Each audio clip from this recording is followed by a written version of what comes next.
വിദ്യാർത്ഥികൾക്ക് പഠന കാര്യങ്ങൾ വാട്സാപ്പിലൂടെ നൽകുന്നത് വിലക്കി. അയ്യോ, നെഞ്ച് വേദനിക്കുന്നല്ലോ. വല്ല ഹാർട്ട് അറ്റാക്ക് ആയിരിക്കുമോ? ഞാൻ ചാകാൻ പോവുകയാണോ? ദൈവമേ, ഇനി എൻ്റെ കുഞ്ഞുങ്ങൾക്ക് ആരുണ്ട് എനിക്കെന്തെങ്കിലും സംഭവിച്ചാൽ? അങ്ങേരാണെങ്കിൽ രണ്ടാമത് കല്യാണം കഴിക്കാൻ തയ്യാറായിട്ടിരിക്കുക. എനിക്കെന്തെങ്കിലും സംഭവിച്ചാൽ അയ്യോ, എൻ്റെ മാലയും വളയും കമ്മലും ഒക്കെ ഇനി എന്ത് ചെയ്യും?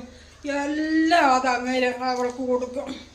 കഴിഞ്ഞ ആഴ്ച മേടിച്ച ടോപ്പാണെങ്കിൽ ഞാൻ ഒരു പ്രാവശ്യം പോലും ഇട്ടിട്ടില്ല. അതൊക്കെ അവൾക്ക് കൊടുക്കും. അയ്യോ, ഞാനിതെങ്ങനെ സഹിക്കും? എൻ്റെ ദൈവമേ, എന്നെ രക്ഷിക്കണേ ഭഗവാനേ. ഓ,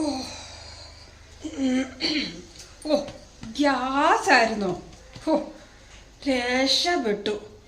എന്നാലും എൻ്റെ ദൈവമേ, എന്നോട് ഈ പരീക്ഷണം വേണമായിരുന്നോ?